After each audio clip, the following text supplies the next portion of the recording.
बांके बिहारी लाल की जय, राधा रानी की जय, स्वामी हरदास जी महाराज की जय। जय जय श्री राधे।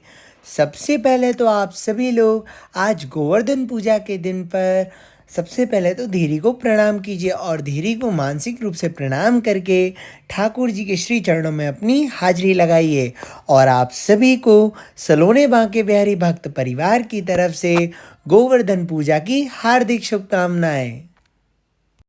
वैसे तो आप सभी को पता ही होगा कि गोवर्धन पूजा के पीछे की कथा क्या है, लेकिन अगर जिन लोगों को नहीं पता है मैं उनके लिए एक बार पुनः इस कथा को बता देता हूँ।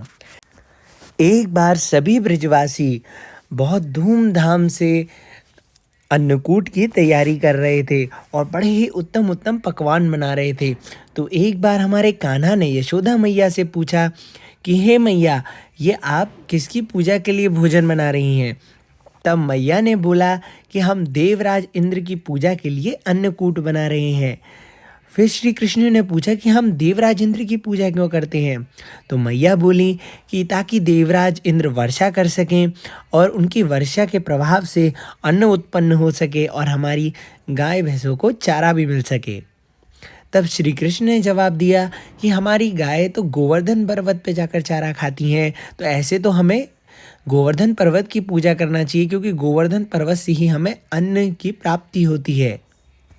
श्री कृष्ण की इन बातों के प्रभाव से सभी ब्रजवासियों ने देवराज इंद्र को छोड़ गोवर्धन पर्वत की पूजा करी और इस बात से देवराज इंद्र रुष्ट हो गए और उन्होंने मूसलाधार वर्षा शुरू कर दी, जिसके प्रभाव से पूरे नगर में त्राहिमाम त्राहिमाम होने लगी। लेकिन श्री कृष्ण ने अपने गांव वालों को बचाने के लिए, अपने ब्रजवासियों को बचाने के लिए गोवर्धन पर्वत को अपनी छोटी उंगली पर उठा लिया और सभी ब्रजवासी और सभी गाय भैंसे सब उसके शरण में आ गए और गोवर्धन और देवराज इंद्र ने 7 दिन तक लगातार वर्षा करी। लेकिन श्री कृष्ण की माया के प्रभाव से कोई भी ब्रजवासी को कोई भी हानि नहीं हुई।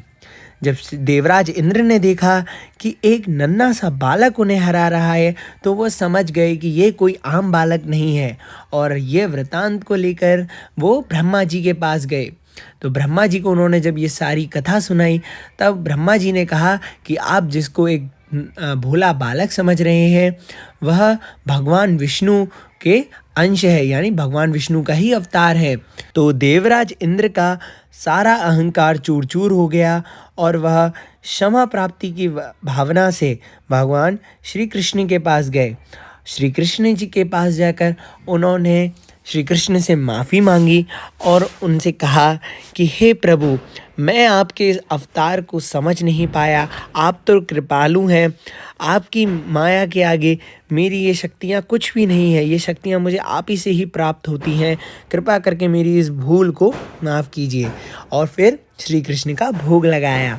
तो इसी प्रकार से गोवर्धन पूजा मनाई जाती है और गोवर्धन पूजा की ये अद्भुत कथा भी बड़ी ही प्रचलित है। तो आप सभी को अगर ये कथा अच्छी लगी हो तो एक बार इस वीडियो को ज़्यादा से ज़्यादा शेयर ज़रूर कीजिएगा और साथ में आप सभी लोग आरती का आनंद तो ले ही रहे हैं। और अगर अभी तक आपने इस चैनल को सब्सक्राइब भी नहीं किया है तो वो भी कर लीजिए, ताकि आप हमारी आगे आने वाली वीडियोस को भी देखकर आनंद की प्राप्ति कर सकें और बिहारी जी के रोज़ दर्शनों का आनंद ले पाए। तो मैं मिलता हूँ आप सभी से अपनी अगली वीडियो में। राधे राधे। जय बिहारी जी की। श्री कुंज बिहारी श्री हरिदास।